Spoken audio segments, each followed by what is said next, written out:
All right. I got my keys and I got my hat and I'm ready to Macho go. Man, where do you Bruh. think you're going? Do not scare me like that. I didn't know. I thought you were, Where are you going?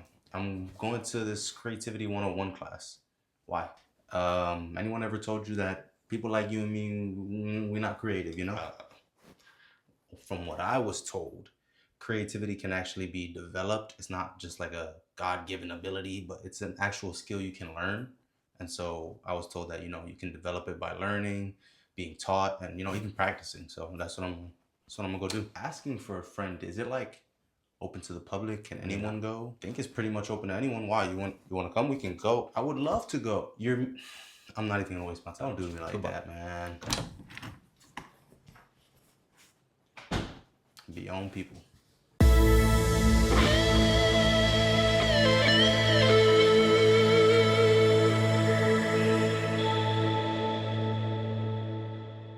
Welcome to Creativity 101.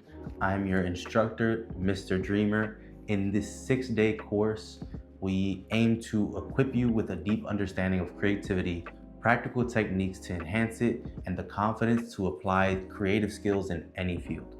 All right, so with that being said, I'm gonna give you a quote that is by Albert Einstein that says, "Creativity is intelligence having fun." Now, the word creativity, defined by Oxford's dictionary, is a noun, and it means the use of the imagination or original ideas, especially in the production of an artistic work.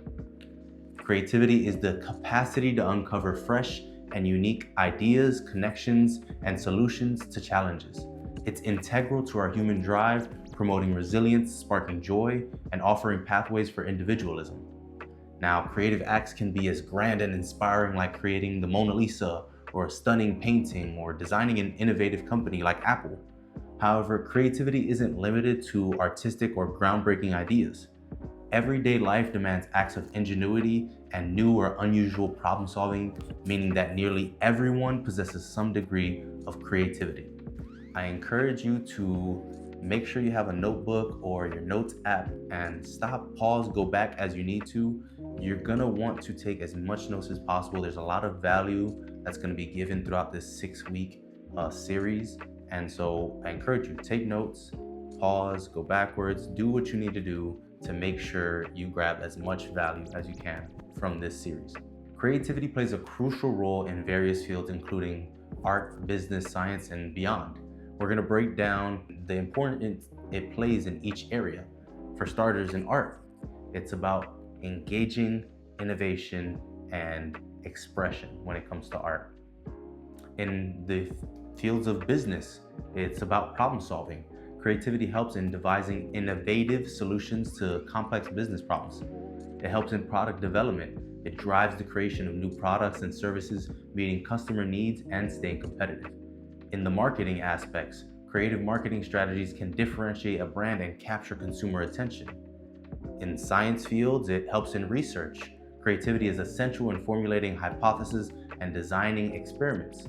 It, again, as we spoke about earlier, leads to innovation, new breakthroughs, and new technologies driving scientific progress forward. In the education aspects, it allows for education to be more engaging. Creative teaching methods can make learning more engaging and effective and efficient. It allows for critical thinking. See, creativity encourages critical thinking. It fosters critical thinking and problem-solving skills in young students. It allows for the students to prepare themselves to adapt and thrive in a rapid changing world.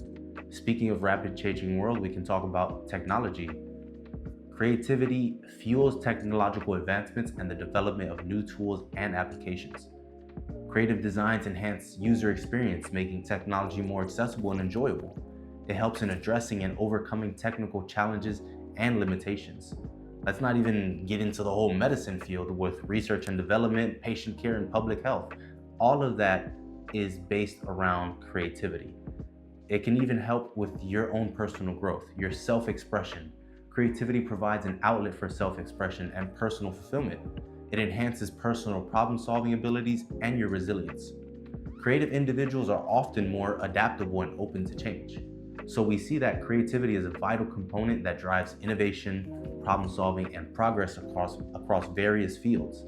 It enables individuals and organizations to think outside the box and overcome challenges and create value in unique and impactful ways.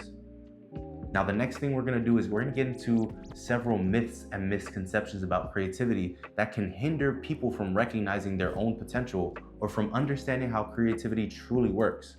Here are some common myths. Myth number one, only certain people are born with creative talent. When in reality, while some people may have natural inclinations, creativity is a skill that can be developed and enhanced over time through practice, learning, and experience. Myth number two, creativity is only relevant for those in artistic fields like painting, music, or writing. In reality, creativity is valuable in all fields like we just spoke about: science, business, engineering, education. It's about problem solving, innovation, and thinking outside the box. Another myth is that creative individuals are often quirky, eccentric, or socially awkward and unconventional. In reality, while some creative people may exhibit these traits, creativity is not limited to any particular personality type. It manifests in a wide range of individuals. You can see nerdy, creative people, or you can see the cool cat, the popular guy that's creative. It can be in anyone and in everyone. Another myth is that to be creative, one must come up with completely original ideas. In reality, creativity often involves combining existing ideas in new and useful ways. Innovation can stem from reimagining or improving upon what already exists. Another myth is that creativity is a mysterious quality that cannot be taught or learned. As we spoke about earlier, the reality is that creativity can be nurtured and developed through education, practice, and a supportive environment. Techniques and exercises exist that can help enhance creative thinking. Another myth being that creative endeavors are always enjoyable and come easily to creative individuals. Oh, you're so creative, it's so easy. How do you do that? You must be creative in your sleep. No, the reality is that creative work often involves significant effort, persistence, and the willingness to face and overcome challenges. It's not always fun and can be quite demanding, but boy, is it worth it. Now, another myth is that a chaotic environment or a lack of structure is necessary for creativity to flourish. That cannot be further from the truth. The reality is that while some people do thrive in less structured environments, others find that organization and routine enhance their creative output. Different people have different preferences. Now, speaking of routine, you're going to want to subscribe and hit the notification bell so that you can be aware of when the next episodes or next sessions of this Creative 101 crash course drops, because in the next episode we're going to be talking a little bit about routine. I don't want to spoil too much, that'll be in the next one, but you do want to be there for those other 5 classes. So back to this one, the next myth being that only geniuses or highly intelligent people can be truly creative. The reality behind this is that creativity is not limited to a specific level of intelligence. It involves diverse cognitive processes, which we'll talk about in a few, and it can be exhibited by people with varying levels of intellectual ability. Anyone from, the smartest guy can be creative, and it can even go all the way to, not the brightest star in the sky being creative. The next myth is that the best creative ideas come from working alone without collaboration. From experience, that's not true. Collaboration and interaction with others often sparks the best type of creativity. Different perspectives and feedback can lead to more innovative solutions and ideas. Another myth being that creativity strikes like a lightning bolt in moments of sudden inspiration. Now, the reality is that while aha moments do happen, they are often the result of a lengthy process of thinking and exploring and refining ideas over time. Again, we're going to talk about that in a few, but by understanding and debunking these myths, individuals like yourself can better appreciate your own creative abilities and foster a more inclusive and realistic view of what creativity actually entails. Now, as we spoke about the intellectual and the process behind it, we're going to talk about the science of creativity and explore how the brain generates creative ideas and solutions. This is going to involve understanding the cognitive processes, the neuromechanisms, and the environmental factors that contribute to creative thinking. Now we're going to go over an overview about everything from the neuromechanisms to the cognitive processes. So just bear with me. It's a lot of nerdiness, but it's very valuable when you put it all together. So we're going to start with the neuromechanisms of creativity. The first being the default mode network, the DMN. This network in your brain is active during rest and daydreaming. It is associated with internal thought processes such as mind wandering and self-referential thinking, which are important for creative idea generation. The next being the executive control network, or the ECN. This network is involved in focused attention and decision making. It helps in evaluating and refining creative ideas, balancing the imaginative processes of the DMN. The salient network, which is the next one, this is the network that switches between the DMN and the ECN, directing attention to the most important stimuli and ideas. It plays a role in identifying which creative ideas are worth pursuing. These next two are very nerdy, so pause if you need to, go back. Like I said, this one is the temporal lobe, in particular the anterior temporal lobe. It's involved in processing and combining different pieces of information, which is essential for creating novel associations, okay? Now, the prefrontal cortex is involved in complex cognitive functions such as planning, decision-making, and social behavior. It plays a crucial role in both generating and evaluating creative ideas. Now, with all that being said, we're gonna see how that actually works in your cognitive process while you're being creative. Now, it starts with divergent thinking, which we'll cover more of in an upcoming week. But divergent thinking, this involves generating multiple ideas or solutions from a single starting point. It's almost like branches of a tree. It starts with a trunk and then it branches off into a bunch of different directions. It's characterized by the fluency or the number of ideas generated, the flexibility or the variety of ideas, and the originality or the uniqueness of said ideas, and the elaboration or the amount of details in that idea. After that, you go to convergent thinking. This is the process of narrowing down multiple possibilities to find a single best solution. It involves critical thinking and the ability to evaluate and refine ideas. Once you're done there, you go into an incubation period. This is a period of rest or distraction after initial work on a problem, which can lead to sudden insights. It allows the subconscious mind to process information and make connections. Now, insight, often referred to as that aha moment, this is the sudden realization of a solution to a problem. It typically follows a period of incubation and involves a reorganization of existing knowledge. Now, the association is the creative thinking that is often it's involved in making connections between seemingly unrelated concepts. This associative process is crucial for generating novel ideas. Now, that we can see how all that works in our brain, we go into the different phases of the creative process. Knowing that we have the divergent thinking of many ideas, we have the convergent thinking, which is focusing on the best idea. You have the incubation, which is almost like a rest, and then you have the insight, which is the solution or that aha moment. And after that, you're able to associate and connect the bridges between different things. So now we go to the phases of the creative process. The phases starts with preparation, gathering information and resources, and immersing yourself in the problem or task at hand. After that, you go into the incubation phase, where you're letting the subconscious mind work on the problem while you're consciously engaged in other activities. Then comes the illumination, which is experiencing the aha moment when a creative idea or solution emerges. And then you go to verification. That's where you refine and evaluate the idea and test its feasibility and effectiveness. There's many different factors that can influence your creativity. A supportive and stimulating environment can enhance creativity. This includes access to resources, encouragement from others, and exposure to diverse experiences. Another thing that can affect your creative process or your creative thinking, in other words, is your mindset. A growth mindset, which involves believing in the ability to develop creativity through effort, can foster creative thinking. Your emotional state. Positive emotions and a relaxed state of mind are often associated with higher levels of creativity.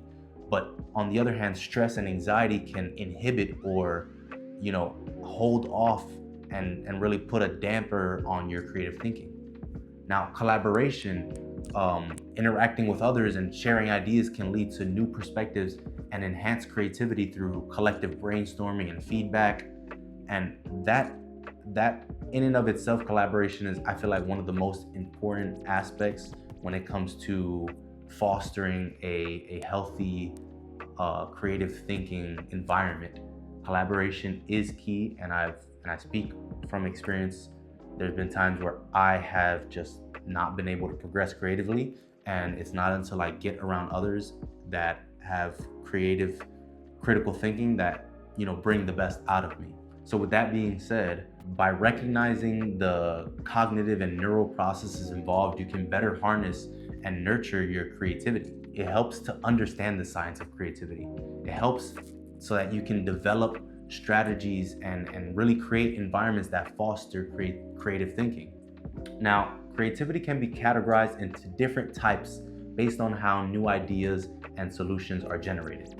Three primary types of creativity are combinatorial, exploratory, and transformational. Here's a detailed explanation of each of them, starting with combinatorial creativity.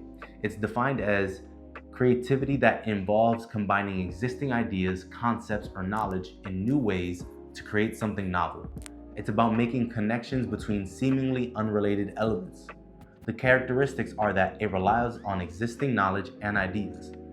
It generates novelty through the reconfiguration of known elements, often seen in fields like literature, art, and technology, where familiar concepts are combined to produce something new, such as in technology, the development of the smartphone, which combines a phone, a computer, a camera, and internet functionalities. Now, exploratory creativity is defined as creativity that involves exploring a conceptual space to generate new ideas. It's about discovering new possibilities within an existing framework or set of rules. The characteristics involve systematic exploration within a defined space or domain. It's often driven by curiosity and experimentation. It can lead to incremental innovations and improvements within a given field. Now, transformational creativity is defined as creativity that involves changing the rules, frameworks, or paradigms to create something fundamentally new and different. It's about redefining the boundaries of what is possible. It's characterized as a shift in perspective, often leading to radical innovation, or requires breaking away from conventional thinking and established norms. It can lead to paradigm shifts in various fields, such as science and technology. Now, Einstein's theory of relativity, which transformed the understanding of space and time, or even the invention of the internet, which revolutionized communication and information sharing. These are examples of transformational creativity. So in summary, combinatorial creativity is about mixing and matching existing elements to produce something new. Exploratory is about, diving into a conceptual space to discover new possibilities within an established framework. And transformational is about changing the rules and creating new paradigms, leading to groundbreaking innovations and shifts in thinking. Understanding these types of creativity helps in recognizing the different ways innovation can occur and how new ideas can be generated, whether by recombining what is known, exploring within a domain, or transforming the landscape altogether. I'm gonna leave you guys off with a challenge or an exercise that you should do on your own time. It's called the 30 Circles Challenge. The 30 Circles Challenge is an exercise designed to boost creativity and encourage divergent thinking. It was popularized by IDEO's Tim Brown and is commonly used in creativity workshops, design thinking sessions, and educational settings. An overview of the challenge is that you need a pen and paper, or a pencil and paper, whichever you have, and you get about 3 minutes. You have to create as many circles into recognizable objects or symbols. The objects can be related or unrelated, simple or complex. And the key takeaway from this challenge is that you focus on quantity over quality, that you focus on breaking patterns, and that you focus on different perspectives. Creativity in constraints.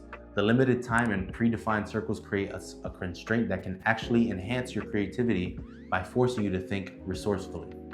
The purpose of the 30 Circles Challenge is to encourage you to think divergently.